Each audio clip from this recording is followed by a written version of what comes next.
Bueno, pues muy buenas tardes, bienvenidos a todos a esta mesa redonda del Ateneo, y antes que nada pues también agradecer al Ateneo por esta invitación a hablar en este ciclo sobre el tema del espionaje, y en este caso basado sobre la Primera Guerra Mundial. Mi nombre es Javier Santamarta.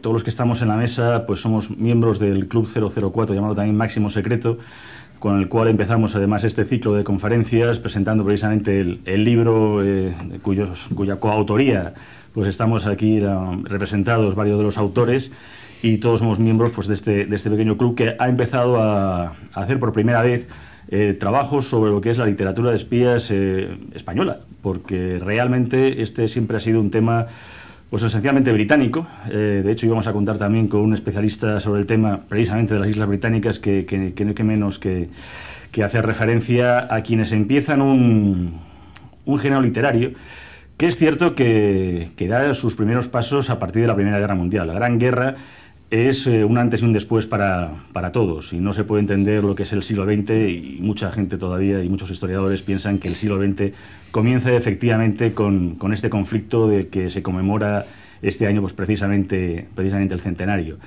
Esta Gran Guerra que marca un antes y un después para Europa, que va a ser la que, como consecuencia de ella, derivará bueno, pues todo ese periodo de entreguerras y esa Segunda Guerra Mundial, que nos va a llevar, sin embargo, a una Unión Europea que, pese a todo, también nos ha llevado a estos 70 años de ese periodo de paz más amplio que hemos tenido nunca.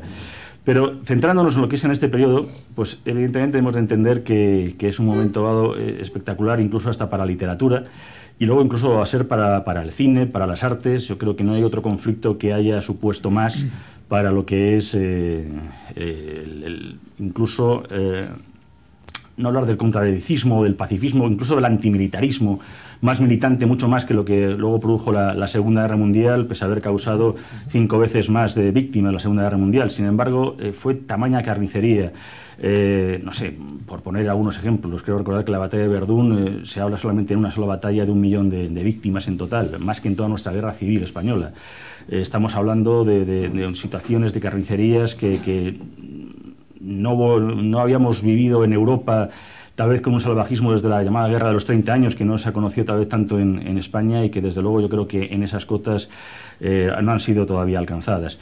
Hay a lo mejor algunos puntos, como podemos hablar a lo mejor de lo que fue John Buchan, un propagandista en su momento dado, que empieza este tipo de novelas de espías. De hecho, incluso la famosa 39 escalones que hemos visto todas de Hitchcock es realmente una novela de espionaje que la edita por primera vez en 1915.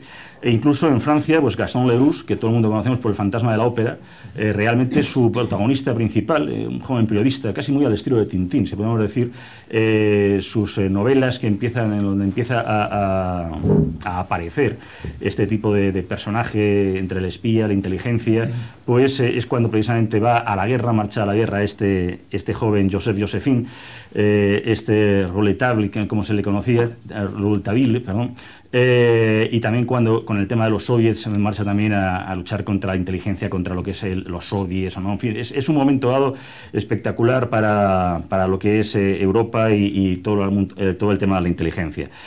Entonces, bueno, pues vamos a ir dando paso un poco a hacer unas pequeñas mini conferencias, por decir así, o ponencias, aunque obviamente hablaremos y tendremos un amplio debate a ser posible, en el cual pues estarán, bueno, pues derecha e izquierda, aunque iremos hablando, bueno, pues está a mi derecha Javier San Mateo Isaac Peral, que es un economista, también, como hablamos, pues tanto todos somos miembros de este club Máximo Secreto y autores de este libro que acaba de salir, especializado en temas de inteligencia y de temas asuntos militares, tanto a finales del siglo XIX como del siglo XX, y un experto en el arma militar submarina, como por su apellido creo que lo habrán podido deducir.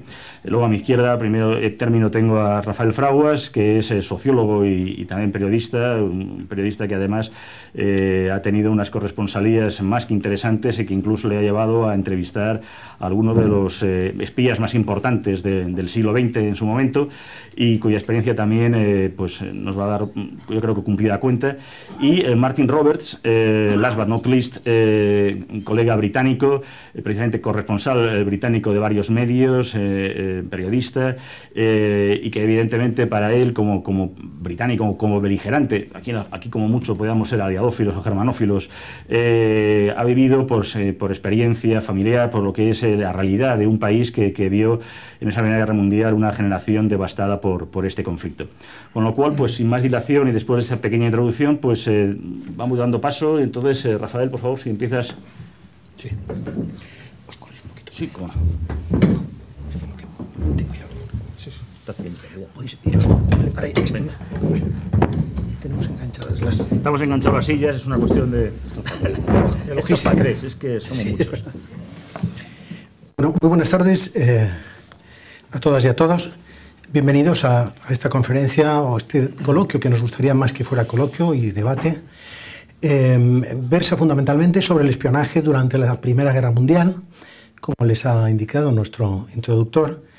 Y yo quiero situar un poco la cuestión en la posición de España con relación a ese conflicto. Aunque España no fue beligerante y se abstuvo por una política definida de una forma bastante firme por el rey Alfonso XIII, no obstante, había razones de peso para que esta neutralidad fuera un hecho, ¿no? Por ejemplo, la falta de agravios. España no tenía ningún agravio serio con ninguno de los beligerantes, que, como saben ustedes, estaban divididos en dos esferas, en dos alianzas: la Entente, compuesta por Francia, Rusia e Inglaterra, fundamentalmente, y en el otro lado las potencias centrales, Italia, Alemania, sobre todo Italia, y Austria-Hungría, el Imperio Austrohúngaro. Tenía luego unos pequeños aliados, por Rumanía, Hungría, etcétera, y tal, que se alineaban en unas posiciones o en otras, pero fundamentalmente eran esos dos bandos, y España no tenía, como les comentaba, ningún agravio importante con ninguna de ellas. Pertenecía más bien a la Europa occidental, a lo que en su día Karl Marx llamó el extremo occidente, contrariamente al extremo oriente. España quedaba excluida de esas dos alianzas también. Entonces, la posible participación española en ese conflicto, que en algunos casos algunos políticos como Romanones concretamente barajaron de parte de los aliados, hubiera requerido una enorme ayuda por parte de los aliados en armamento, porque España tenía un armamento entonces bastante deficiente. No en cuanto a la dotación de la tropa, que sí tenía Mauser y pequeña artillería, con los Schneider famosos, 78, 70, etc., sino sobre todo en artillería pesada. Entonces España, para haber beligerado, para haber intervenido en ese conflicto, tenía que haber contado con grandes piezas artilleras que solo podían proceder de Francia o de Inglaterra, ¿no? O en el caso de haberse alineado con Alemania, pues de Alemania. Y eso hubiera restado precisamente efectivos a los contendientes. Era, en cierto modo, la penuria de los españoles, del ejército español, era tan evidente que un proyecto de dotar al ejército español de un casco, un mero casco metálico, similares a los Pinkelhaube, estos alemanes, pues se demoró desde 1914 hasta 1926. Es decir, no estaba ni tecnológicamente preparada, ni administrativamente, ni políticamente preparada tampoco, ni socialmente, porque las movilizaciones para llevar soldados españoles a África habían causado un verdadero vendaval de tipo histórico, social, político, contra la guerra de África a partir de 1909, sobre todo.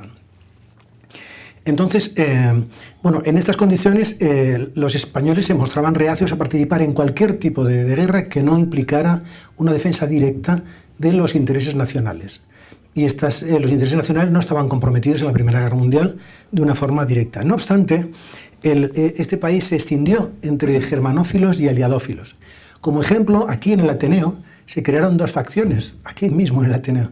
Y entonces, bueno, se insultaban, se pegaban, aquí en la Plaza de Santa Ana, porque había un pub y una cervecería alemana, que ustedes recordarán. Entonces algunos de los miembros que se consideraban aliadófilos se iban a ese pub inglés, y los miembros del Ateneo que se consideraban germanófilos iban a la cervecería alemana, intercambiaban insultos y tal, pero bueno, la cosa no llegó al río. El problema es que no solo a nivel de pueblo, a nivel de calle, a nivel de Ateneo, esa distinción se daba, sino que se estaba dando fundamentalmente en el seno de la cabeza del Estado, en la propia familia real. La reina consorte Victoria Eugenia de Battenberg tenía un hermano, Mauricio de Battenberg, hemofílico, por cierto, o sea, que se enrola en el ejército británico y muere en Ypres en 1914.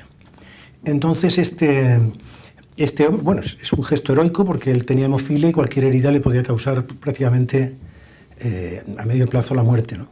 Y por el lado de la reina madre, Cristina de Habsburgo, había nacido en Austria y tenía hermanos, tíos, etcétera, luchando en el ejército austrohúngaro del lado de las potencias centrales, ¿no? Es un ejemplo un poco de cómo estaba la cosa. También la prensa, por ejemplo, estaba extendida. Había periódicos como El Sol, El Socialista, que eran aliadófilos, es decir, partidarios de la Entente, de los aliados, y los había germanófilos, como era, por ejemplo, el ABC o el Debate. Y desde el punto de vista ideológico también, pues había otra escisión, ¿no? Los socialistas, republicanos y los radicales eran partidarios del bando aliado y, curiosamente, algunos conservadores, algunos liberales también, como los de García Prieto, y algunos anarquistas estaban del bando germano, curiosamente.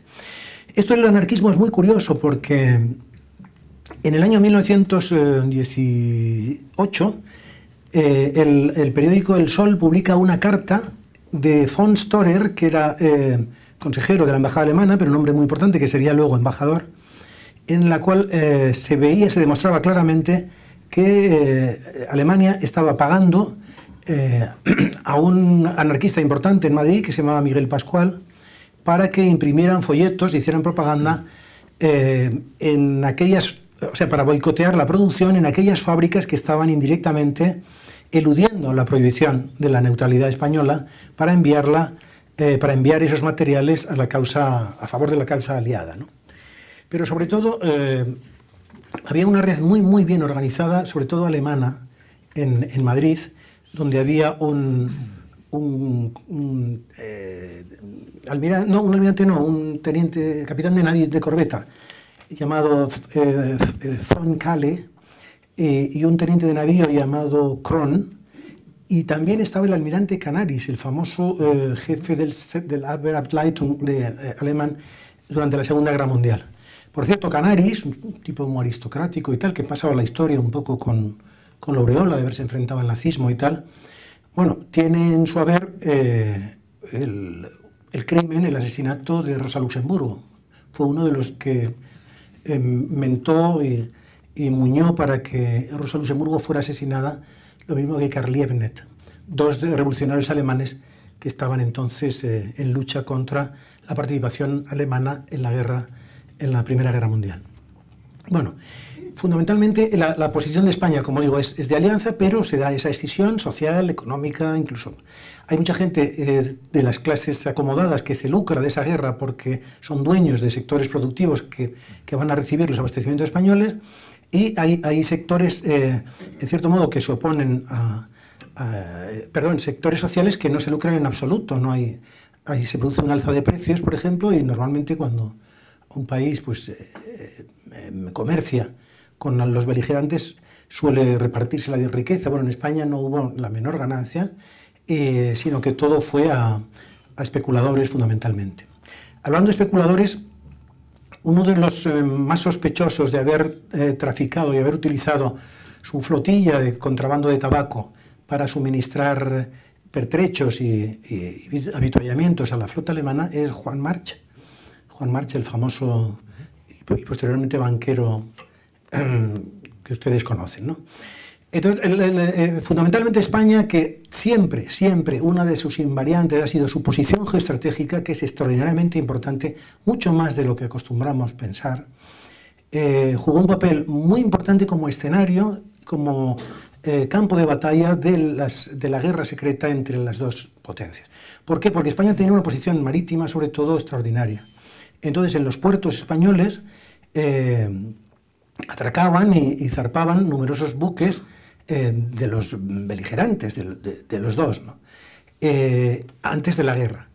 Y después de la guerra, aunque se decreta una especie de prohibición de no hacer grandes cosas desde aquí, en principio había ya una cincuentena de buques alemanes y austrohúngaros que estaban fondeados cuando estalla la guerra en puertos españoles. Y desde ahí es donde se ejerce ese espionaje por parte de esta red que habían montado este alto oficial de la Marina, Canaris, etc. Y de ahí pasaban informaciones sobre las rutas, destinos, cargas de los buques del bando aliado. Por su parte, los aliados no se chupaban el dedo y también tenían elementos de contraespionaje desplegados en España, ¿no? Yo no quiero continuar mucho más, solo hacerles este pequeño encuadre, porque ya les digo que España como beligerante no tuvo esa participación directa, pero sí decirles que el 20% de la flota mercante española fue hundida. Fue hundido. Ese 20% fue hundido, 150.000 toneladas, y aproximadamente unos 72 buques, si mi información no es correcta, fueron a pique en función de que algunos de los beligerantes, sobre todo los submarinos alemanes, los hundieron por abastecer o habituallar o formar parte de convoyes dentro de cada uno de los beligerantes, sobre todo en el bando aliado. Había una tendencia, por así decirlo, de un sector de la clase media liberal. Por ejemplo, el centro de España se puede considerar a grandes rasgos, fue germanófilo. Pero la periferia más rica, se puede considerar que fue aliadófila, o sea, partidario de la entente de los aliados. Bueno, hay una cosa muy importante, además muy desconocida, y yo creo que cabe reivindicar, independientemente de que el monarca que estaba entonces, Alfonso XIII, como escribió Agustín de Foxá, no lo dice ningún rojo conspicuo ni ningún republicano, lo dice Agustín de Foxá, un conde fascista, pero lo decía de Alfonso XIII, ¿no?, que cazaba ciervos con ametralladora en Río Frío. Pues este monarca tuvo otra dimensión también, además de esa, y es que crea una oficina pro cautivos con sede en el Palacio Real de Madrid, donde tramita 430.000 expedientes de prisioneros, heridos de guerra, etcétera, facilita los cambios, intercambios, los canjes, socorre, es decir, es una obra realmente magnífica. Por eso el prestigio de Alfonso XIII en Europa era extraordinario, contrariamente al que tuvo aquí, que, en fin, todos ustedes saben cómo salió de España, de una forma, pues, en cierto modo, lamentable para sus propios intereses, ¿no? Bueno, yo ya les digo que no quiero continuar más, quiero pasar, pero bueno, decirles, por ejemplo, que un apunte, que los carlistas, por ejemplo, que eran partidarios de la ley y el orden, se alinearon con el bando germanófilo.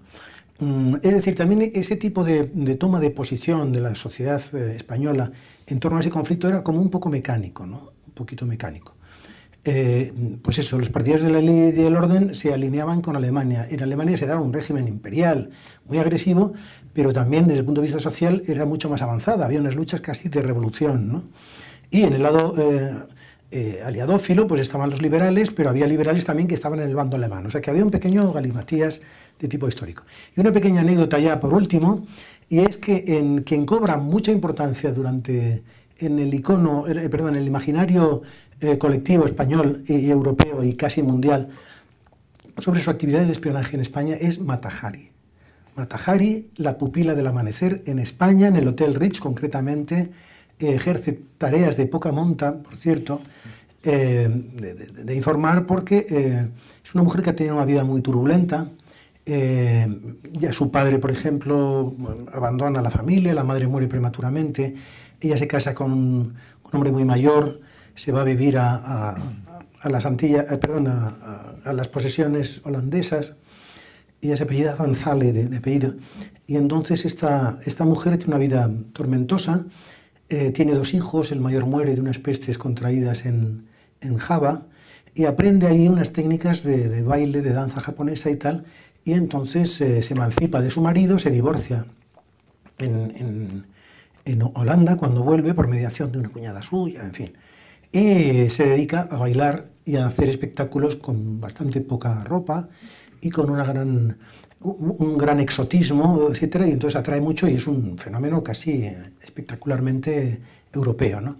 Esta mujer, en cierto modo, no se sabe muy bien por qué, pero se adscribe a la causa germanófila y se pone a trabajar para el espionaje alemán. Concretamente, por lo visto, quien acopiaba sus informaciones era Elisabeth Skragmüller, que era una mujer que luego estuvo aliada con el nazismo. Esta mujer era bastante inteligente y, bueno, parece que dio informaciones de poca monta, pero los franceses, donde ella era su especie de cuartel general durante la guerra, era donde ella operaba, con esa doble vida como espía de poca monta y bailarina de gran relumbrón, y un tal Ladoux, que es el jefe del servicio secreto francés militar, le tiende una trampa, le dice cómo acceder a tal persona, o sea, la quiere convertir en agente francés, haciéndole tragar la idea de que va a trabajar para Francia, pero lo que quieren es a ver si la descubren. Y entonces la mandan hacia España para probar exactamente. Y aquí en el Hotel Ritz pues comete 2 o 3 torpezas y cuando vuelve a Francia la llevan presa. Se demuestra que está vinculada al espionaje porque hay un error del servicio secreto alemán que le manda una notificación de que le mandan un dinero a determinado sitio y bueno, la llevan a la prisión de Saint-Lazare. Hay una revisión del proceso y la fusilan, perdón, le aplican la pena de muerte en la prisión, en el castillo de Vincennes. Bueno, eso era lo que yo les quería comentar. El espionaje ha sido extraordinariamente importante en las 2 conflagraciones. En la cúspide será en la Segunda Guerra Mundial, pero desde luego en la primera están ya todos los gérmenes de lo más importante. Y yo le paso la palabra a Martín. Martín Roberts. Gracias. Antes de nada, muchísimas gracias por tu intervención, que de todas maneras luego matizaremos si hay algunas preguntas, sí. Y siempre luego pues si hay alguna cosa en el coloquio final, pero vamos, es inevitable desde luego que salir a Matajari casi en la primera intervención. Sin ella no se puede entender al menos el tópico. Sí. Martín. Muchas gracias. Vale, ¿se oye? Sí. Bueno, primero quisiera decir que, como ha dicho Javier, como británico, me es imposible abordar el tema de la Primera Guerra sin que me embargue una tristeza profunda, por no decir una rabia, ¿no? Porque la memoria popular de casi 1 millón de vidas sacrificadas de forma despiadada y a veces, bueno, de forma inútil, ¿no? Porque, como ha dicho Javier, la guerra al parecer no hizo sino engendrar la segunda, ¿no? Hasta tal punto que para muchos historiadores no se puede hablar de 2 guerras mundiales, sino una misma, con pues un cese el fuego en medio, ¿no?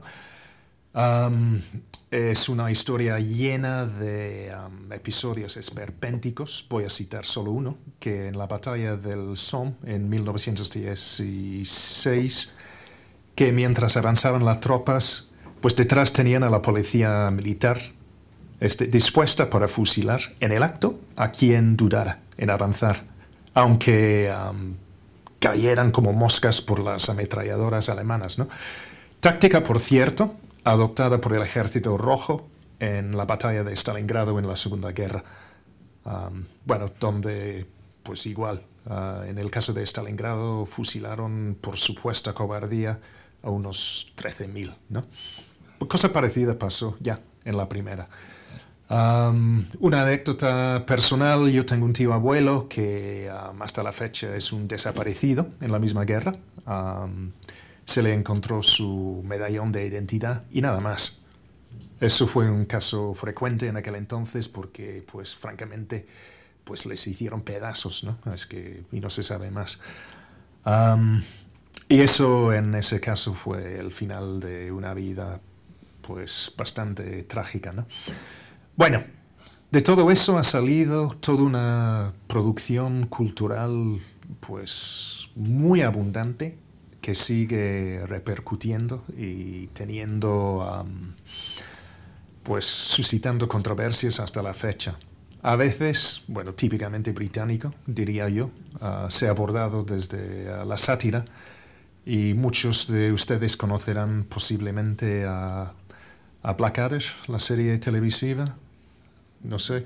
Bueno, el personaje Rowan Atkinson, que después se hizo llamar Mr. Bean, ustedes conocerán, me imagino, ¿no? Bueno, él mismo protagonizó una serie histórica y, bueno, y han abordado eso. Ahora bien, en el tema del espionaje, pues la literatura y el espionaje van de la mano en el caso de la Primera Guerra, en muchas instancias muy interesantes.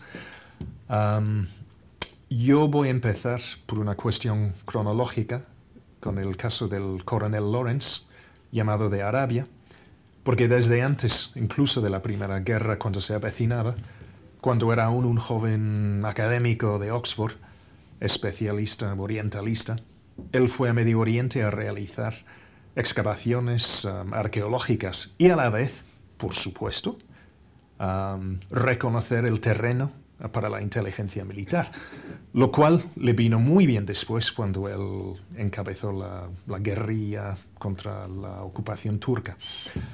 Javier ha nombrado a John Buchan, muy célebre autor de los 39 escalones, y hay que decir que el mundo que retrata Buchan, de un país plagado por espías malévolos y brillantes, la verdad es que no dista mucho de la realidad, porque por lo menos según los archivos nacionales y según se ha dado a conocer, entre espías alemanes había realmente pocos, y los pocos que había eran chapuceros, ¿no?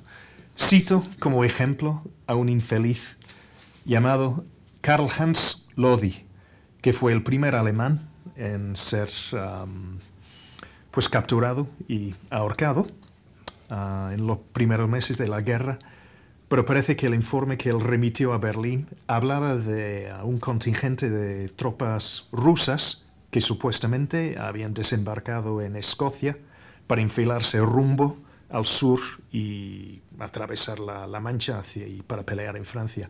Todo totalmente equivocado. Pero la cosa no termina ahí, porque al parecer, según consta en la historia de Barbara Tuchman, que escribió otro libro, historia muy famosa, Los Cañones de Agosto, ese rumor es que fue tomado muy en serio por el alto mando alemán. Y eso parece que les decidió a anticiparse un poco a los hechos e precipitarse a la invasión de Bélgica, que básicamente desencadenó la participación tanto de Gran Bretaña como de Francia. Ahora bien, en ese caso, pues parece que el espionaje no jugó un papel muy importante en el frente del oeste, o por lo menos un papel grande, pero sí, significante sin embargo. Y parece que quienes tuvieron más éxito, por lo menos según la versión oficial británica, fueron los espías británicos del lado alemán, que usaron palomas mensajeras para cruzar el frente, ¿no? Parece que eso sí logró transmitir información importante. Y también algo que después pasó en la Segunda Guerra, es que había matemáticos en el almirantazgo que consiguieron descifrar los cables alemanes, ¿no? Y eso también fue muy importante. Desde el punto de vista de la literatura, quisiera referirme a un par de autores ingleses que estuvieron en Rusia y cuando les sorprendió la revolución bolchevique. Primero es Arthur Ransom, que aquí a lo mejor no sonará, pero en Inglaterra era muy conocido en los años 30 como autor de una serie de novelas para niños llamados de las Andorinas y las Amazonas. Bueno, pero detrás de ese personaje autor de libros para niños, había sido corresponsal de guerra en el frente ruso y, por supuesto, compartía información con la inteligencia militar, y después llegó a simpatizarse con la revolución bolchevique, hasta tal punto que se casó con la secretaria de León Trotsky. Y siempre le acusaron de transigir demasiado y ser posiblemente un bolchevique encubierto cuando volvió a Gran Bretaña, pero parece que no fue así. El segundo personaje, autor, es un personaje llamado Bruce Lockhart, que fue algo así como para en pocas palabras, un pendón del aventurero de la clase acomodada, que fue enchufado en la embajada británica en Moscú. También le sorprende la revolución y él monta, una red de espionaje. El problema es que los bolcheviques le acusaron de atentar o querer atentar contra la vida de Lenin, que al parecer eso sí que fue falso. Que sí realizara labores de espionaje, sí, pero hasta tal punto no. Junto con él, metieron preso a un personaje que sería posiblemente el más sonado, alguien que se hizo pasar por un irlandés llamado Sidney Reilly, que fue sujeto a su vez de una serie televisiva de mucho éxito en los años 80. En la realidad parece que Reilly pues había nacido en Ucrania, lo que hoy llamamos Ucrania, y con un nombre, al parecer, de, vamos a ver, Georgi Rosenblum. Bueno, una de las cosas que es más fascinantes de Reilly era que al parecer cuando le interrogaban, él después tomaba apuntes sobre sus técnicas de interrogación, que después remitió a la inteligencia británica para preparar a espías. Lockhart y Reilly pudieron salirse por un canje de espías. Lockhart después escribió un libro que se intituló Sin ambajes, Memorias de un espía británico, que fue todo un bestseller mundial en el año 32. Reilly murió en el 25, y cuando hicieron la serie no se sabía exactamente cómo, pero según archivos que fueron desclasificados en el año 2000, él fue ejecutado por la OGPU, o sea, la antecesora de la KGB, en el año 25. Y bueno, con eso termino. Mientras hay, bueno, y me remito a las preguntas que tengáis a bien hacer. Gracias. Una pregunta, ¿el libro ¿sabes si está traducido? ¿Memorias de un agente británico? Lo ignoro, pero lo recomiendo encarecidamente. Sí, sí. En español está, sí. Opa.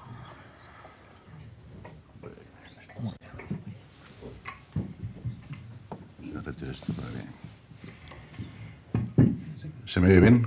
Perfecto.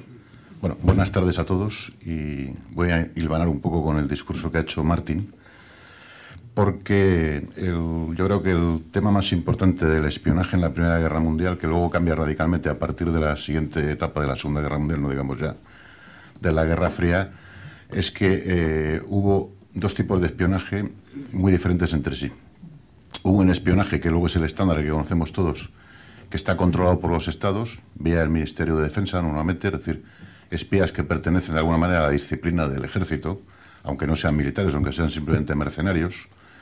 Y luego espías que han actuado de alguna manera por libre, o que incluso yo le llamo el metaespionaje, es decir, espías que han sobrevolado por encima de los acontecimientos, quizás con más influencia que el propio espionaje estandarizado o reglamentado, y a veces incluso colaborando con él.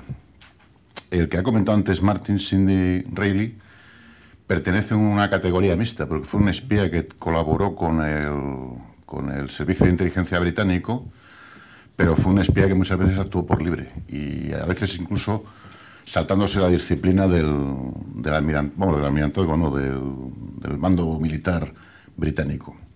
De hecho, la última vez que entra en las filas, que traspasa la frontera para meterse en la Unión Soviética, parece ser que lo hace en contra del criterio de sus superiores, donde hubo luego una leyenda de que si se hizo comunista o que si incluso había emigrado, o luego parece ser que murió.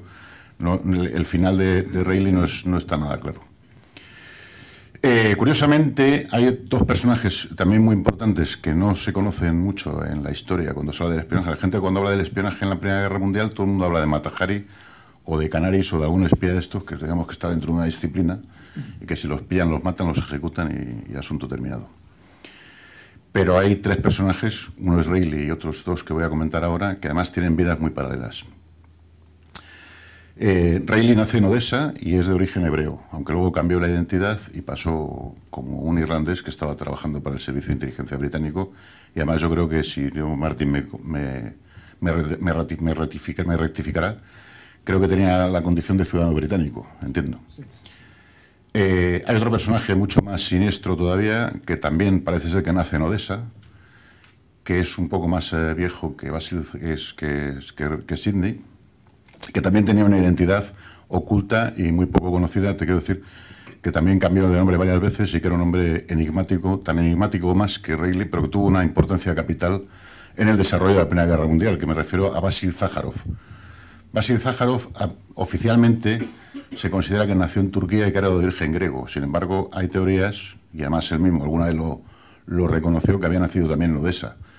En Odessa, que es donde nace Reilly, y en Odessa también nace Parvus, que es otro personaje que tiene una trayectoria que desencadena una serie de acontecimientos que son fundamentales para entender el desarrollo de la Primera Guerra Mundial y posterior. Zakharov entra en el servicio secreto británico en 1870 y tantos, 1877 se calcula. Era un personaje extraño, había sido portero de burdel, había sido un delincuente, había sido estafador, había sido falsificador de moneda, proxeneta y otra serie de cosas más. Había estado en el cuerpo de bomberos de Constantinopla, pero se dedicaban a incendiar, a provocar incendios para saquear a las casas que habían incendiado. Marchó a Londres, hizo allí una estafa importante. Lo quisieron meter en la cárcel, pero parece ser que vieron que era un hombre muy interesante porque manejaba muy bien los idiomas. De hecho, en Inglaterra todo el mundo pensaba que había nacido en Rugby. Hablaba también tan perfectamente el inglés que lo hablaba con acento de rugby. Sin embargo, en Rusia consideraban que era ruso. Los judíos lo tenían por judío, los turcos por turco, los búlgaros por búlgaro y los griegos por griego. Y luego en España además también fue un hombre muy importante porque se casó con una persona de la alta nobleza, o de la alta burguesía, mejor dicho, noblicidad, de Madrid. Vasil Zakharov tiene una importancia capital, porque Vasil Zakharov, una vez que entra en el mundo del espionaje, de ahí pasa al mercado de las armas, se convierte en traficante de armas. Chocó con Reilly en alguna acción, porque Reilly también estuvo implicado en el tema del tráfico de armas, también tuvo relaciones con Krupp y también tuvo alguna relación con los fabricantes de armas alemanes y de la Entente. Lo mismo que Parvus nace en Odessa, también es de origen judío, y también se hizo multimillonario, curiosamente también en Constantinopla, en Estambul, traficando con armas. Son tres vidas paralelas. En el caso de Zakharov es el hombre que se está ya demostrado porque se hace multimillonario a través de... Llega a controlar la dirección de Vickers, el grupo Vickers, que era el mayor fabricante de armas del mundo, el mayor proveedor de armas del ejército del Reino Unido y de la Marina del Reino Unido, y también el mayor fabricante de la Marina Española, a través de la Sociedad Española de Construcciones Navales. Tenía el control de la Sociedad Española de Construcciones Navales, tenía el control de la fábrica de armas de la fábrica de barcos en Japón, llegó a tener el control de la fábrica de armas y barcos en Rusia, en la Rusia zarista. Y claro, evidentemente su negocio era vender armas. Y evidentemente para vender armas hay que provocar guerras. Sin guerras no se venden las armas.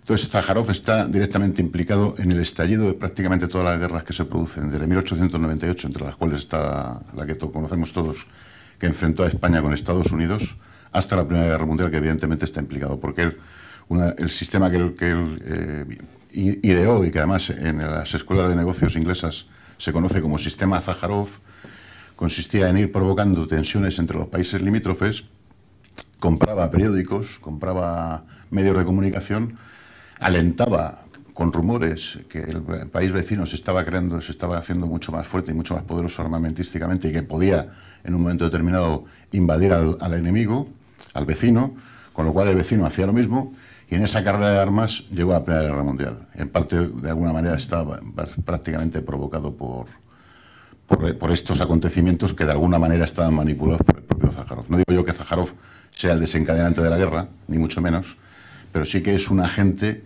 que tiene una importancia capital para comprender por qué estalla la guerra y cuál es el objetivo de esa guerra.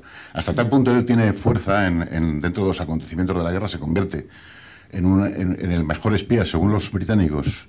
Es el espía más rentable desde el punto de vista no económico, sino desde el punto de vista del espionaje para los británicos y para la Entente en la Primera Guerra Mundial. ¿Por qué?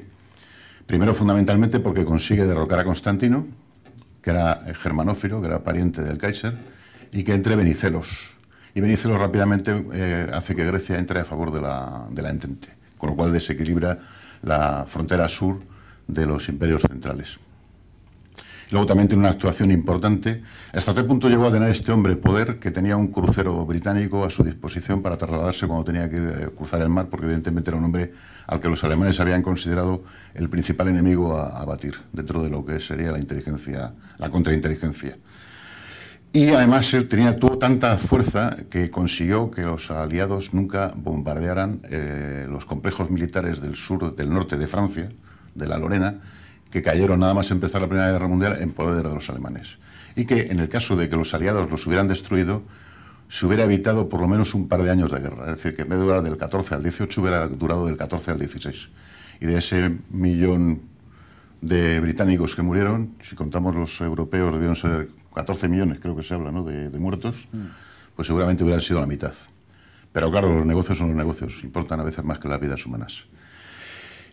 Y eso a grandes líneas. Este hombre además es muy poco conocido en España, sin embargo es un hombre que tuvo muchísimos negocios en España, se casó con la mujer se casó, mejor dicho, se amancebó con la mujer de un primo de Alfonso XII, que era el duque de Marchena, un personaje un tanto peculiar, del que no vamos a hablar porque no merece la pena, y luego cuando este se murió se casó con ella, con lo cual él ostentaba teóricamente un título español, y él se presentaba como primo del rey, porque al ser grande de España, los grandes de España tienen tratamientos, grande de España consorte, en este caso consuerte, tenía tratamiento de primo del rey, y de hecho en Estados Unidos, en las actas, cuando se destaparon todos los asuntos turbios de la Primera Guerra Mundial, a través de las actas del Comité Nye, figura como primo de Alfonso XIII, que no era Alfonso XIII, era en todo caso primo de Alfonso XII, pero bueno, los americanos ya se equivocaron.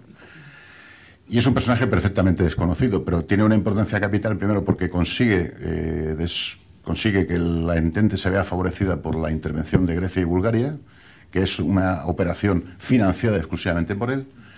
A pesar de todo, los británicos no se fiaban de él y estaba espiado por 3 espías británicos permanentemente, porque siendo un espía a favor de la Entente, él realmente trabajaba para sus propios intereses y los británicos tenían también cierto recelo, por otro lado, comprensible. Y otro personaje, y con esto voy a intentar ser rápido y termino, es también nacido en Odessa. Los 3 hemos dicho han nacido en Odessa.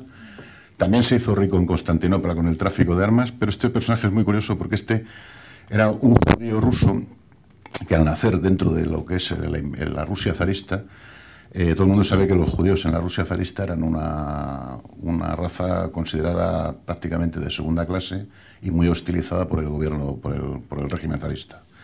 Con lo cual la mayor parte de los judíos rusos acabaron engrosando las filas de los movimientos más revolucionarios. De hecho, Lenin no, pero Trotsky, este hombre que hemos dicho antes, Alexander Parvus, que se llamaba Alexander Israel Germanofol, pero lo llama un poco Parvus, y bueno, muchos más miembros del futuro Partido Comunista, del Partido Bolchevique, eran judíos. Y evidentemente la razón por qué llevó a que muchos judíos se alinearan con las tesis más revolucionarias es precisamente porque estaban muy maltratados en la Rusia zarista. Este hombre se convierte en uno de los líderes de la Segunda Internacional, vive a caballo entre Alemania, Rusia y Constantinopla, y es el promotor, el mentor de Rosa Luxemburgo, que antes ha comentado Fraguas. Cuando él cuando lo echan de Alemania porque edita un periódico revolucionario, quien entra como directora suplente es Rosa Luxemburgo. Curiosamente, hablando, y perdón que haga un inciso, antes ha comentado Fraguas que el instigador del asesinato, uno de los instigadores del asesinato de Rosa Luxemburgo y Karl Liebknecht fue Canaris. Lo que no sabe es que fue inducido por Sájarov. Sájarov se presentó en Berlín y le pidió a Canaris que los ejecutaran. Por una razón muy sencilla, porque Karl Liebknecht había intentado destapar sus negocios sucios en el Parlamento alemán.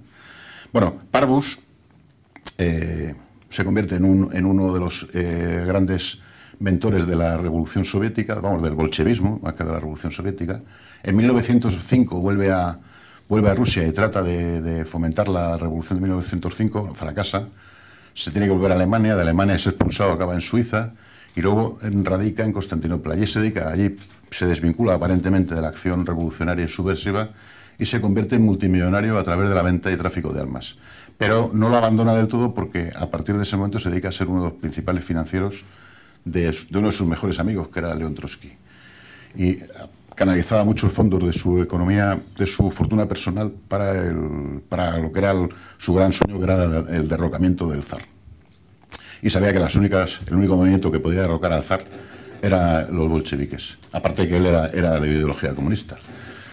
Pero lo que hace este hombre, que tiene un desarrollo fundamental para los acontecimientos, es que cuando se está en la Primera Guerra Mundial, siendo comunista y habiendo sido hermano de Liebknecht y de Rosa Luxemburgo, por tanto teóricamente pacifistas, este hombre toma partido por la causa de los imperios centrales y se convierte en un apóstol del belicismo progermánico. Nunca se ha sabido si lo hizo como una estrategia o lo hizo porque realmente estaba convencido. Fue considerado traidor por sus antiguos compañeros de partido, a pesar de que él siguió siendo comunista toda su vida, comunista multimillonario que luego vivió en un palacio en Berlín hasta que se murió, con servicio y con un mayordomo personal, pero comunista de ideas. Y este hombre tiene una idea que se la presenta al alto mando alemán, que es trasladar a Lenin en un tren especial blindado a Rusia para provocar el levantamiento bolchevique, lo que luego conocemos como la Revolución de Octubre. El alto mando alemán, en principio, es contrario al proyecto de Parbus, porque considera que puede haber un efecto contagio, en lo cual no estaba nada equivocado, porque de hecho lo hubo, y entonces se contagia la revolución a Alemania y entonces Alemania pierde la guerra, que es al final lo que pasó.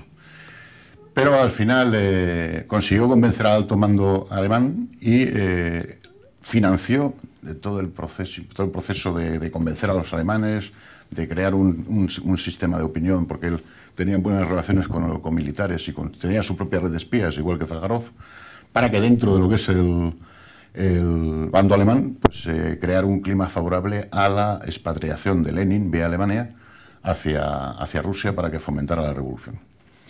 Y son tres personajes poco conocidos, que yo creo que tienen mucha más influencia que Mata Hari, evidentemente. Cambia el mundo, no sé si gracias o por culpa de ellos, porque cambia radicalmente el mundo de Europa. Y son tres personajes perfectamente desconocidos que además tienen una identidad bastante peculiar y poco conocida, porque ellos mismos trataron de alguna manera ocultar sus orígenes reales o por lo menos mistificarlos.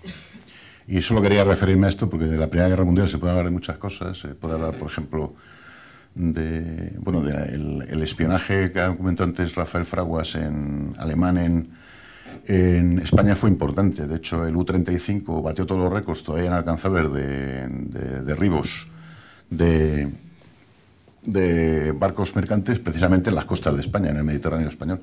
Y en parte era por la información que recibía del espionaje que tenía montado Alemania aquí a través de Canaris, que fue uno de los principales agentes del espionaje alemán en España, donde además, por cierto, se hizo amigo de Marx, y a través de Marx conoció a Zaharov. Por eso se supone que Zaharov fue el instigador en última instancia de la muerte de Karl Liebknecht y Rosa Luxemburgo.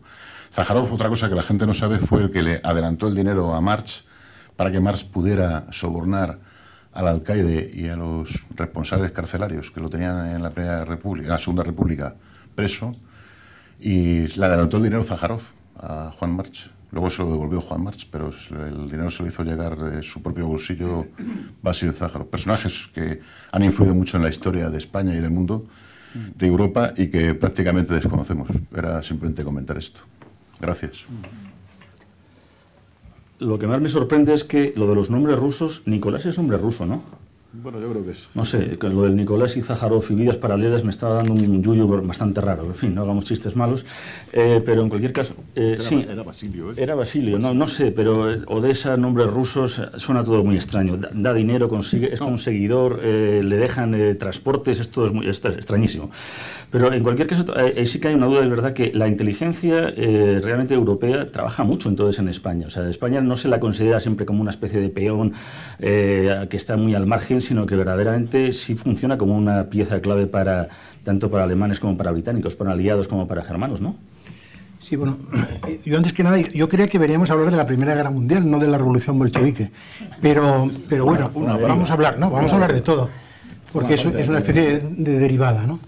Bueno, en principio yo creo que una precisión con relación a lo que acaba de decir Javier, es decir, Canaris tenía razones por su parte, por ser un representante del militarismo alemán, prusiano concretamente, para quitar de en medio a Liebknecht, a Rosa Luxemburgo y a toda la plana mayor del Partido Socialdemócrata, porque estaban preconizando precisamente la abstención germana y la pacificación de Alemania, la desalineación de Alemania en esa guerra. Con lo cual, independientemente de que Sájarov fuera una personalidad muy importante, que todo el mundo sabe que lo es. Murieron después de la guerra, ¿eh? Sí, sí, claro, en el 1919, los fusilan luego. Independientemente de eso, yo lo que creo es que Canaris tenía motivación suficiente por ser ese representante explícito del imperialismo prusiano y del expansionismo y de ese militarismo.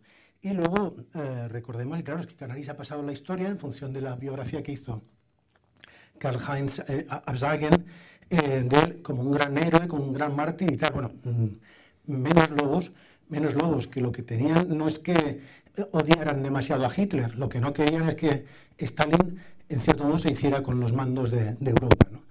Es decir, no era una vinculación de tipo altruista, sino que tenía sus intereses en función de que Alemania quería sobrevivir a la guerra y no quedarse laminada como al parecer pasó en una etapa. Luego, por una parte. Por otro lado, yo quería también puntualizar una cosa. La importancia del famoso tren blindado y de Parvus con relación a Lenin, etcétera, es un elemento táctico, yo creo, importante en el acceso de los soviets al poder. Pero las condiciones, o sea, lo que determina el éxito de la revolución en la Unión Soviética no es el tema del tren, naturalmente. Es un movimiento de un calado y de una envergadura extraordinaria, que si no hubiera sido con Lenin no hubiera encontrado otro líder. Había un montón, Kamenev, Kaganovich, un montón de líderes, Zinoviev, estaba Preobrazhensky, había un montón de gente que podía haberse hecho cargo de eso, aunque la talla de Lenin como revolucionario era extraordinaria. Yo con relación al tema español, lo que quiero decir es que España sí jugó, como decía ahora Javier, un papel como escenario. El tema de Mata Hari se evoca fundamentalmente por la distancia que hay entre su importancia real como agente secreto, que era muy baja, y lo que, en cierto modo, el carácter legendario que como mujer dedicada al espionaje adquiere. Esta es la disfunción y la distancia que hay entre la literatura y, en cierto modo, y el mundo de la política. Por eso cobra esa dimensión y esa altura. Y luego, con respecto al espionaje alemán, yo quiero decir que normalmente la guerra la escriben los vencedores, pero que en el bando alemán hubo espías importantes. Por ejemplo, Nicolai, perdón por el nombre, pero el coronel Nicolai fue una persona, Kragmüller, como hablábamos antes, o el Van Kalle, etc., ¿no? En España, por ejemplo, también es muy importante las redes que crean los alemanes, porque van a ser parte de las que luego en la Segunda Guerra Mundial se van a desarrollar también en el bando pro-hitleriano. Por ejemplo, en la cervecería del Águila, que estaba en la calle de Antonio Maura, ahí era el sitio donde el espionaje alemán se entrevistaba con un coronel Malibran, de nombre, del ejército español, nazi, que era el contacto de Franco con el Estado Mayor alemán para proveer, bajo la cobertura de que él era un tratante de trigo, de armas al alzamiento de Franco, ¿no? Curiosamente, en esa cervecería, fíjense ustedes qué cosa, cuando desaparece la cervecería se instala el Deutsche Bank. Es una cosa bastante curiosa, ¿no? Pero bueno, ya disculpen, gracias. Y otra cosa que me ha quedado también en la duda, y que Martín seguramente nos podía hablar de él, hablando precisamente de Sidney Reilly, que se le conocía realmente eso como el as de espías, y al que el propio Ian Fleming, cuando se refería a su creación de 007, decía, esto es una idiotez. Bueno, Fleming empezó a escribir, bueno, como periodista en Reuters, donde yo también he colaborado en los años 30, y cuando Reilly pues todavía era un personaje, bueno, de la historia reciente que Lockhart, que cité anteriormente, había dado a conocer al mundo un poco más en el año 32, justo en el momento en que Fleming empieza a trabajar. Y también sabemos que luego Fleming participó en la inteligencia británica durante la Segunda Guerra, y después es cuando se dedicó finalmente a la ficción, ¿no? Pero seguramente sí tenía en mente a alguien como Reilly. Lo que también, un punto que quisiera recoger, es que en aquel entonces, al parecer, muchos espías no eran precisamente profesionales, o no precisamente pertenecían a la disciplina militar, ¿no? Que muchas veces andaban pues un poco por su aire, ¿no?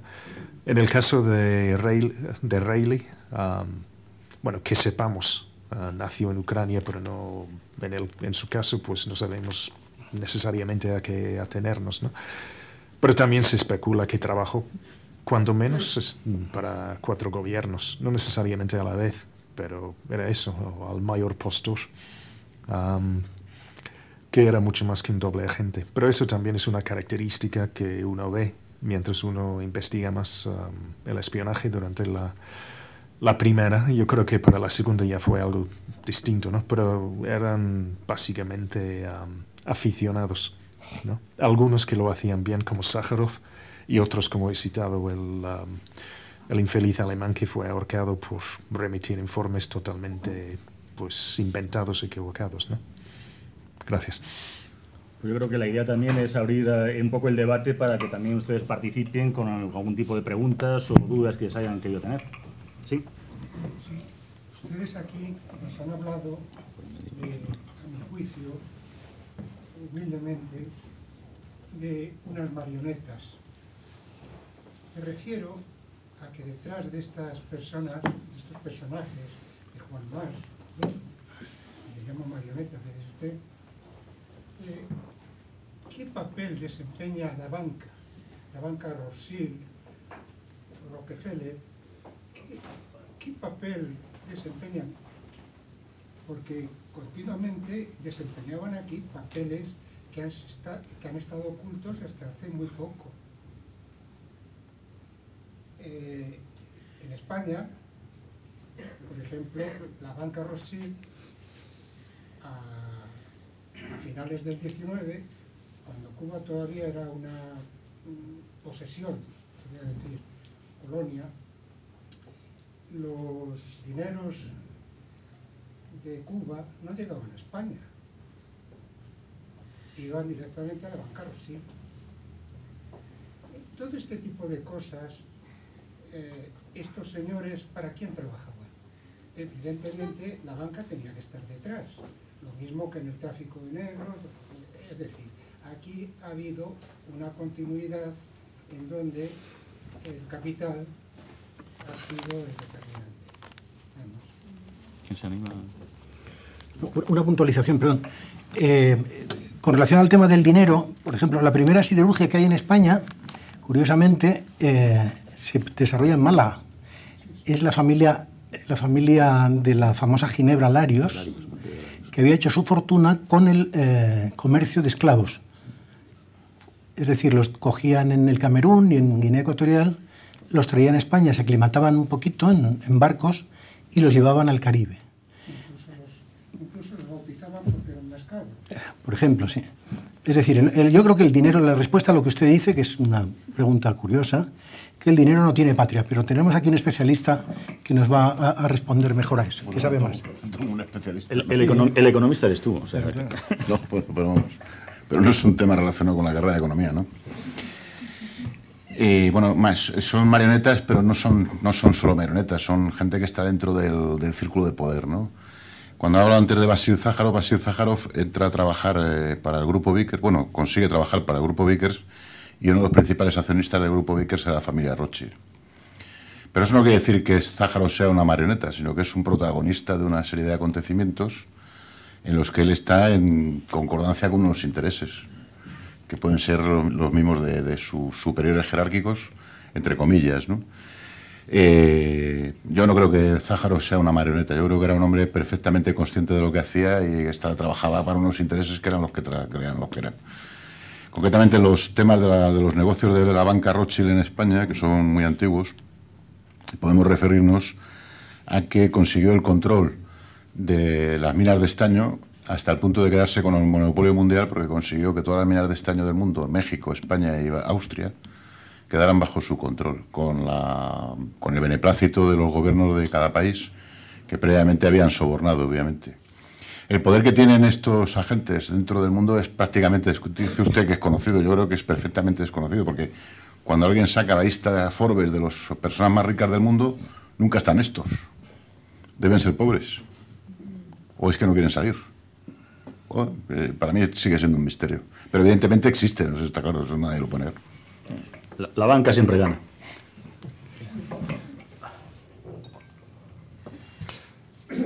Bueno, una puntualización, si me permiten remitirme al caso de la Segunda Guerra, para demostrar que el capital no tiene patria, pues tenemos el caso de Opel, la fábrica alemana automovilística, que pertenece a la General Motors desde 1928, si no me engaña la memoria, y que fabricó tanques y los famosos Panzer para el ejército alemán durante la Segunda Guerra. Entonces, de los dos lados, pues había tanques fabricados por General Motors y Ford. Y bueno, hay numerosas instancias también, pues la empresa americana Pratt Whitney de aviones, de aviación, pues también tenía una filial alemana que se llamaba Focke-Wulf, que también surtía de cazas, y hay muchos ejemplos de esos, muchos. Una pequeña información también para su gobierno es, mire, cuando termina la Segunda Guerra Mundial le preguntan a uno de los Krupp, la famosa gran industria, le dicen, oiga, ¿y ustedes esto de apoyar a Hitler, cómo lo ve? Respuesta textual: queríamos un sistema que funcionara bien y que nos dejaran trabajar tranquilamente. Esta es la opinión que da. Es decir, el dinero le da igual, es decir, que haya 40 millones de muertos en Europa, no te va a lo suyo, etc. Es un poco lo que también decía ahora Martín, ¿no? Están en los dos lados, si hubiera tres lados estarían en los tres, eso está siempre por encima de cualquier tipo de filiación, ¿no? Un pequeño detalle muy curioso, se me ha olvidado decirles antes una cosa interesante, y es que los alemanes, el espionaje alemán, una de las batallas que da fundamentalmente en áreas vinculadas a España es en el Marruecos español, donde está intentando cebar una especie de yihad, una especie de guerra santa en el Marruecos francés, para fijar las tropas francesas al terreno y para evitar que éstas vayan a acudir a los frentes. Es bastante interesante, hay un libro de un tal Müller que se llama algo así como Heiliger Jihad und Deutsche Krieg, y que versa sobre eso. Es muy importante. Nosotros normalmente cuando hablamos de la Primera Guerra Mundial no solemos hablar del Marruecos, pero ahí es un escenario muy curioso donde hay mucho interés alemán y mucho interés inglés y francés, naturalmente. Y España por medio, claro. Sí, había también por ahí atrás y otra vez. Una cosa muy importante en la Primera Guerra Mundial fue la guerra en el mar, que dicen que si lo hubiera ganado Alemania, hubiera cambiado el mundo. Incluso ya no hubiera habido, al no haber perdido Alemania, pues no hubiera habido la paz de Versalles, ni se hubiera reorganizado otra vez Alemania, porque ya había ganado, ya no necesitaba. El problema que yo veo es cómo España, un país tan marítimo, con tanta costa y tal, fue en un país neutral. ¿Qué papel jugó España realmente, por ejemplo, en eso, en la guerra del mar, que creo que fue muy importante que no la ganase Alemania, por ejemplo? Y otra cosa que creo que Benjamín Disraeli dijo, los hombres importantes no son los que aparecen. Yeah. Una de las frases de Benjamín Disraeli. Sí. Fue el ministro de la Reina Victoria. O sea que eso es sabido, que las verdaderas fuerzas secretas, la Rothschild en concreto, siempre ha vendido a los dos bandos a lo largo de la historia de las guerras. Es decir, que eso creo que está clarísimo, que el capital no tiene patria ni tiene ningún tipo de ideología. Y lo de Lenin parece que es verdad que entró en un blindado con Catalán. No, eso entró. Una ironía. Sí, el tema naval, sí. Pues si quieres hacer una matización al tema de naval, que tú eres el que... Bueno, lo que ha comentado antes Rafael Fraguas, de que España optó por una cuestión de neutralidad, tiene sus razones políticas, que ya ha referido Rafael, a que habíamos salido de una guerra muy traumática, era la guerra de África. El problema de la Primera Guerra Mundial es que se preveía que iba a ser muy sangrienta, y de hecho costó que la mayor parte de los estados se volatilizaron, porque claro, estaban exigiendo un sacrificio tan fuerte a su población, que prácticamente se convirtieron a la población la tuvieron prácticamente en contra desde siempre, ¿no? O casi desde el principio. Pero también hay un tema que es importante para contemplar la neutralidad, porque estaba usted hablando del tema de la fuerza naval. ¿Qué le pasaba a España con la fuerza naval? Que la fuerza naval estaba construida por los británicos. Es decir, la Sociedad Española de Construcciones Navales, se llamaba española, pero no era española, era de capital Vickers, dirigida por el propio Zájarov, y evidentemente los barcos, si Zájarov hubiera querido que se movieran, se hubieran movido, y si no quería que se movieran, no se movieron. Así de sencillo. Sí. Gracias a los ponentes, Isaac, Javier, Rafael, por traernos aquí estas figuras escondidas de la historia y en esa tremenda contienda, y sobre todo a Martin Robert, gracias por su presencia, nos ha recordado el personaje de un pariente, abuelo, cómo cayó también, en fin, quizá la página más triste que siguió Inglaterra, que lo recuerda siempre con el Poppy Day, que llevan todo.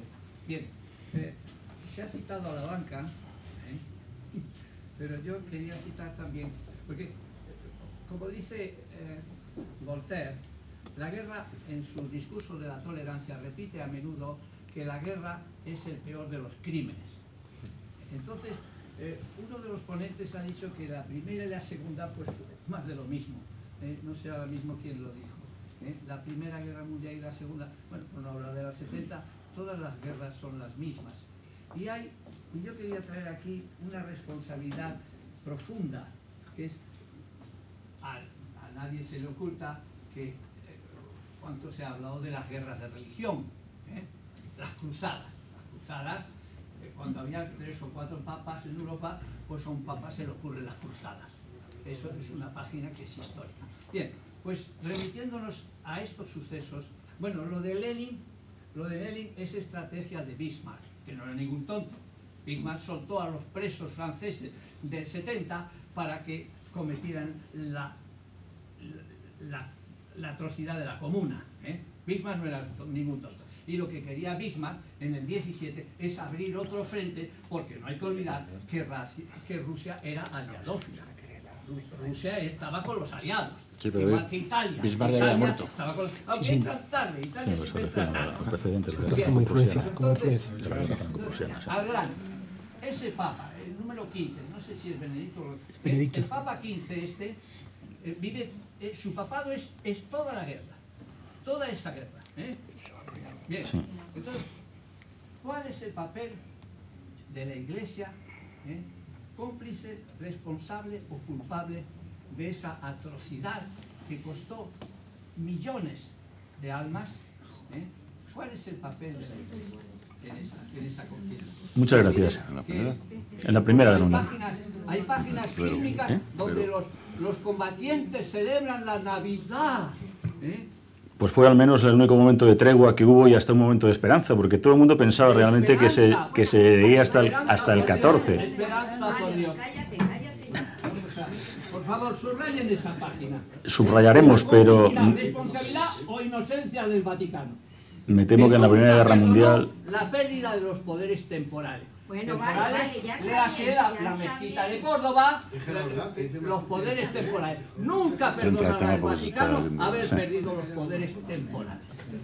Y centrándonos en el tema de la inteligencia, que en esta cosa del Vaticano no creo que diera mucho, no más que otra cosa porque realmente no tuvo un papel, realmente en otros ha tenido tantos en la historia, pero en este caso no creo que fuera el más relevante. Pero ¿hay alguna otra pregunta o alguna cosa? Un momento, hay una tristeza.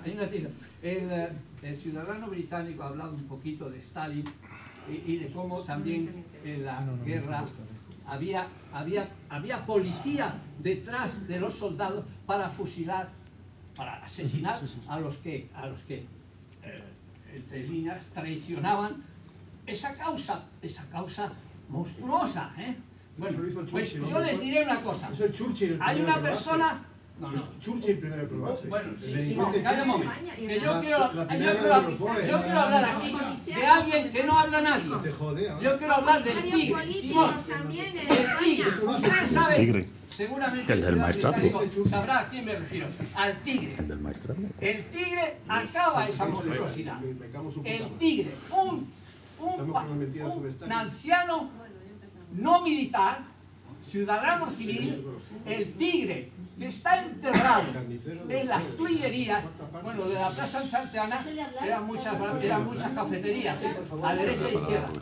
El tigre está enterrado en los jardines de las Tuillerías, de pie y mirando para Alemania. El tigre Bien, pero vamos a centrar, por favor, el tema... Sí, pero, por favor, perdóneme, pero me parece... No, un momento usted, perdóneme, porque al final parece que se tiene que ser una persona ineducada con usted. Ha tenido usted la palabra, ha comentado, estamos en otro tema y creo que nos estamos yendo... No aparece en ninguna parte. Que bien, y que sabemos que Churchill y Stalin eran papistas, pero bueno, aparte de ese tema, vamos a centrar el tema, por favor.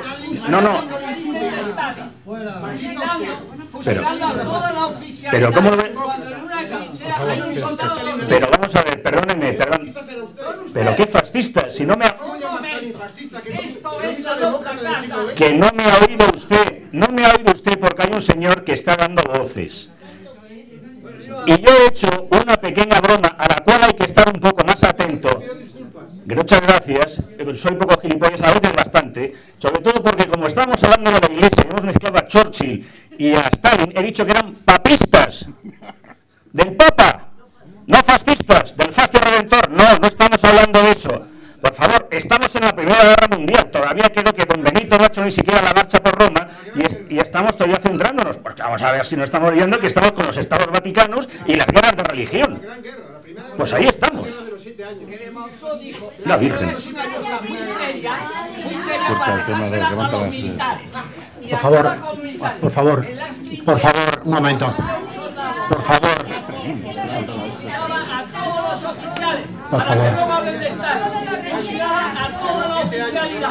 Por favor, el Ateneo, un momento.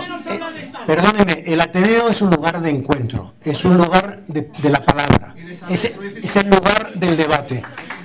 Por favor, yo les pido, en nombre de mis compañeros, les pido también que mantengan las formas, porque si no es imposible vertebrar un diálogo. ¿Qué es lo que demuestra esto? Demuestra que es un tema polémico y precisamente para eso hacemos este debate, para que las ideas puedan discurrir con serenidad. Les ruego, por favor, que se atengan a esa forma. Por favor, tienes tú la palabra.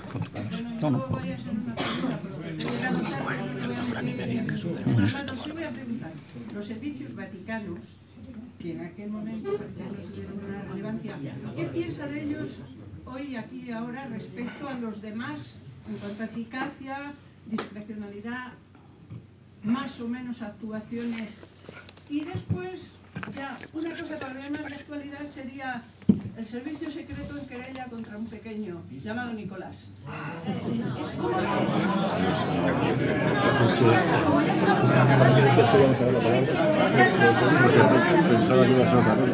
Por favor, vamos a intentar dar respuesta a lo que nos plantean. Y le rogamos que se atengan al enunciado de este debate, que es los servicios secretos durante la Primera Guerra Mundial.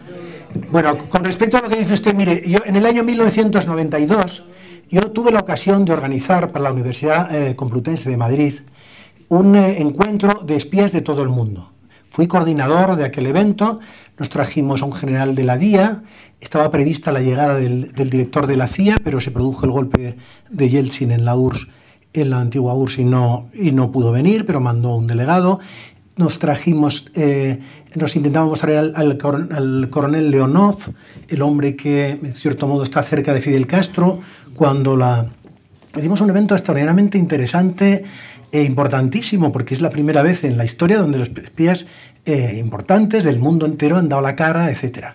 Bueno, en ese evento nos trajimos al jefe del espionaje del Vaticano en Europa durante la Segunda Guerra Mundial. Era un jesuita, persona extraordinariamente inteligente, y entonces él no tuvo una ponencia abierta, pero sí comentó en los corros y tal, que ellos tenían muchísima información, sobre todo procedente de los sectores democristianos europeos. Es decir, por ejemplo, si usted luego estudia el tema del País Vasco y el tema de la autonomía política internacional que ha tenido el PNV, no era por su arraigo propiamente en el País Vasco, sino porque tenía una entrada directa en el Vaticano, como ejemplo, ¿no? Entonces, lo que nosotros colegimos de las palabras de aquel responsable del espionaje vaticano es que al carecer de ese poder temporal, como se refería anteriormente, directo, desde que Mussolini les quita los estados pontificios, y anteriormente Garibaldi también, Pues sí, Cavour, exacto. La política del Vaticano es una política vinculada fundamentalmente a la influencia indirecta sobre los acontecimientos, que es una forma, evidentemente, de hacer política, pero no una forma tan vistosa o tan directa, etcétera, ¿no? Le quería decir otra cosa también sobre ese tema. Miren, dicen que el Departamento de Estado Vaticano tiene un código para sus diplomáticos en el cual se detalla un diccionario de palabras que no se pueden decir jamás. Por ejemplo, la palabra jamás. Porque es el corte. Es decir, hay una cultura diplomática sobre todo, y una cultura de la información secreta por parte del Vaticano que es un hecho objetivo en la historia. Lo que pasa es que, en cierto modo, como se ciñe a la influencia, no la influencia directa que se ve, que es palpable, pues son muy cautelosos, pues utilizan esas armas. Y han tenido, a lo largo de la historia, pues una importancia muy, muy grande. Los dominicos, por ejemplo, estaban vinculados a la Inquisición, como ustedes saben, los jesuitas a las reducciones aquellas en Paraguay, etc. Es decir, sí hay un hecho objetivo en eso, pero no es estrictamente político en un sentido directo como puede ser la actuación de un Estado.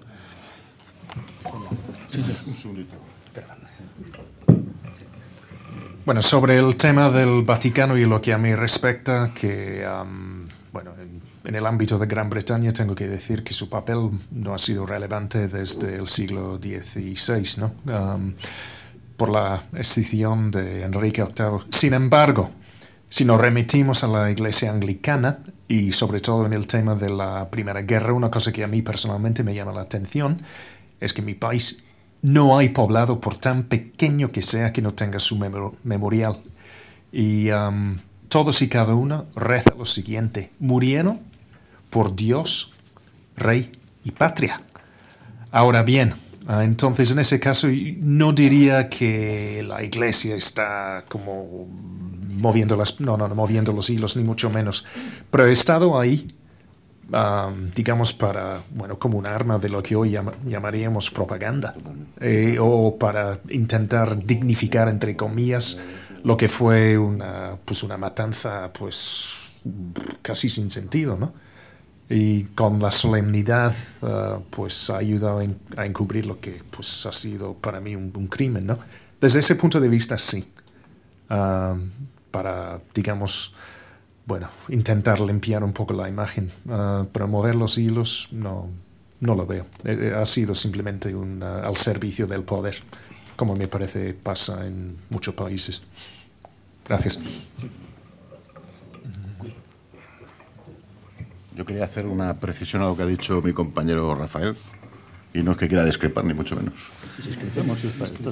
Pero hay una cosa que es cierta, es decir, aparte de que, por supuesto, el PNV es un partido semiconfesional católico, hay una cosa que es cierta, que el PNV tuvo una vinculación, sobre todo desde el final de la Segunda Guerra Mundial, importantísima con la CIA, hasta el punto de que Galíndez era un agente de la CIA, y la primera ETA se entrenó en el castillo de Rothschild, en Francia. No la entrenó el Vaticano, la entrenó la CIA, la entrenó el OSS americano, el Servicio Secreto del Ejército Americano, patrocinado y financiado por los Rothschild, no por el Vaticano. Sí. Es una pregunta muy, muy concreta, pero antes que nada, como ha mencionado Gaspar, a uno que lo entregaron de pie derecho mirando a Alemania, vamos, yo creo que eso es inhumano, porque esperar la eternidad de pie derecho, aunque sea mirando a Alemania, eso no hay quien lo aguante. Entonces, no sabemos ni qué se refiere. Es a los espías que los encierran, o sea, que los cogen y los matan, ¿qué proceso se les da en el enterramiento? ¿Están visitables para en qué sitio los ponen? ¿Qué va a salir aquí? Los ahorcan teóricamente. Pues teóricamente, claro, según el sitio les ahorcan, les fusilan, no sé si les enterrarán en sagrado, porque claro, cada espía en su momento dado pues habrá sido acogido a sagrado o no, habrá sido repatriado a sus tropas. Francamente no creo que ninguno tengamos ni idea, aunque no sea con nombre y apellidos, a lo mejor le buscamos. En fin, no. En España nunca hemos tenido soldados conocidos, nos conocíamos todos, estaba el Cabo Noval, el Cascorro, no sé. Teóricamente el espía tiene una pena más ignominiosa que el fusilamiento, que se supone que es una muerte con honor, es el ahorcamiento. El ahorcamiento. El ahorcamiento. Sí. Ahora, enterrarlos enterran como a cualquier muerto, sí, pero que yo sepa. Bueno, vale, ya está bien. los perotes que no les ha pasado nunca nada. Bueno, oye, noticia de hoy, ¿me permiten? Javier, noticia de hoy. Halladas cuentas escondidas de congregacionistas del Vaticano. El Vaticano encuentra cientos de millones ocultos. Pero es que eso no tiene que ver con lo que estamos hablando, compañero. Las guerras hacen caja. Claro. Pero fue la caja De la banca. Pero las guerras se desarrollan en muchos escenarios, pero hoy estamos hablando del escenario del espionaje. Por favor, ¿hay alguna noticia más? Bueno, una pequeña cosa con relación al tema del pequeño Nicolás, si me perdonáis. No se trata de trivializar, sino de sacar alguna enseñanza sobre un fenómeno que ha llegado a la actualidad por todos los medios. Bueno, todo el mundo, en cierto modo, trataba de darle una dimensión jocosa, lúdica y tal a este asunto. Pero lo que va quedando cada vez más claro es que este chico era un mandado, es decir, un mandadero, un recadero, que en un mundo en el cual el tema de los móviles, de los SMS, de los mensajes telefónicos, de los mensajes por escrito, etcétera, es muy inseguro porque siempre acaba filtrándose, parece que lo mejor es utilizar a personas de carne y hueso que transmitan los mensajes. Si esta persona es astuta, espabilada y se hace selfies y se hace fotos con todas las personas a las cuales ha llevado mensajes o a los cuales se ha arrimado directamente en eventos colectivos, pues esta persona, en cierto modo, puede explotar esa información o dar a la idea, porque claro, una fotografía dice cosas, pero no dice todas las cosas. Uno puede arrimarse, me puedo acercar yo a Javier ahora y hacernos una foto y alguien decir que somos novios. Bueno, pues mire usted, somos amigos, pero no somos novios, ¿no? Entonces, el asunto es que este hombre posiblemente está trabajando eventualmente para esas organizaciones para las que él dice, posiblemente, tampoco eso se demostrará. Pero en un momento determinado comete una imprudencia fuerte de tipo delictivo, entonces le detienen y se asusta. Se asusta y entonces empieza a fantasear, en mi opinión, de una forma un poco desbocada. Tiene pequeños elementos, pequeños filamentos para inculpar visualmente a mucha gente, porque se ha hecho fotos hasta con el Sursum Corda. A la vez tiene padrinos, por ejemplo, hay un concejal del Ayuntamiento de Madrid que le apadrina para que se meta al ver que es un chaval joven y tal, en las juventudes, las nuevas generaciones del Partido Popular. Es decir, es una persona que tiene una cierta formación, no habla mal, cuando habla no habla mal. Lo que pasa es que el grado de fantaseamiento es extraordinario. Seguro que ustedes tienen también una teoría sobre lo que hace este. Yo les he expuesto la mía. Creo sinceramente que este chico está intentando sacar partido, ha entrado en pánico y entonces ha empezado a desbarrar un poco y tal. Y bueno, son cosas que pasan. A mí lo que ya como ciudadano de este país más me duele es que tareas, en cierto modo, sensibles o delicadas, alguien haya podido pensar en encomendársela a un petimetre como este, ¿no? Nada más. Bueno, yo quisiera volver, si me permiten, al tema de las tumbas de los espías. En el caso de Gran Bretaña, pues tenemos contabilizados 19 alemanes que fueron ahorcados en los primeros 3 años de la guerra. Y yo creo, no me consta, pero estoy casi seguro, que en el llamado Museo Imperial de la Guerra en Londres pues tendrían constancia en su base de datos de sus tumbas. Pero la otra cosa es que, hablando de personajes como Rayleigh, es que simplemente no sabemos. Él murió tan enigmáticamente como vivió. A ciencia cierta no sabemos, porque no hay cadáver, nunca hubo. Entonces lo más que podemos hacer es remitirnos a un informe de la inteligencia que fue encubierta durante 75 años. Y vaya uno a saber hasta qué punto es verdadero, ¿no? Y con eso acabo. Sí, de hecho, incluso la tradición hay que el espía no se tiene que saber que es espía hasta en la muerte, y de hecho ya está en la CIA, en Langley, ahí lo que hay cuando cae un espía es una estrella negra sin nombre, sin ninguna afiliación, porque simplemente es una baja, pero es una baja desconocida y nunca tienen ni honores ni siquiera en muerte. Pero, en fin. ¿Algún otro tema o sea, alguna pregunta sobre el tema de inteligencia, Primera Guerra Mundial, espionaje? En cualquier caso, de todas maneras, sí, la última para... Oriente Medio, las cartografías, el tema del petróleo, todo esto, tiene alguna relación en la época esta. Ha hablado el señor sobre Lorenz. Sí, realmente es el inicio, tal vez, a lo mejor, del conflicto de Oriente Próximo. Es imposible que aquí empezara todo. Incluso también hay quien dice que si efectivamente, si Turquía no hubiera estado en el bando ganador, pues no se hubiera producido el desmembramiento de ese imperio y, por tanto, hubiera seguido también manteniéndose esa zona más estable. Pero, evidentemente, quien mejor lo puede hacer es Martín. El tema del petróleo seguramente tuvo un gran papel, ¿no? Y eso pues, explica el interés que tenía Gran Bretaña en Medio Oriente. En aquel entonces, pues la idea era suplir a Turquía como, pues digamos, potencia económica, porque Gran Bretaña ya era efectivamente, pues bueno, lo que hoy llamamos Irán, o en aquel entonces Persia, era efectivamente parte del Imperio Británico, ¿no? De forma económica, sino sojuzgada de forma oficial, ¿no? Entonces la idea era claramente alargar su influencia sobre los demás pozos petroleros, ¿no? Otra cosa que quisiera mencionar, porque viví largos años en México, que también México tenía un papel muy importante en la Primera Guerra, porque la cuarta parte del petróleo que utilizó la Marina Británica provino de México. Entonces México también era muy importante, y también para el espionaje, y pues ustedes seguramente sabrán del llamado telegrama de Zimmerman, ¿no? que intentó provocar una guerra entre Estados Unidos y México, con tal de que Estados Unidos no se aliara con el Entente, y para que no metiera sus tropas en Europa. Entonces, sí, y eso fue antes del auge del automovilismo, ¿no? Pero en aquel entonces, pues el petróleo en la navegación pues era muy importante, y para un imperio que era básicamente marítimo como el británico, eso tuvo un papel preponderante sin duda alguna. Y acabo. Y bueno, si no hubiera sido por el desmembramiento pues del Imperio Otomano, pues tampoco hubiera habido un Estado de Israel y todo lo demás, ¿no? Y con una anécdota, un bisabuelo mío sí formó parte de la tropa de ocupación de Palestina en 18-19, así que es algo que tengo presente. Gracias. Sí, solo una cosa.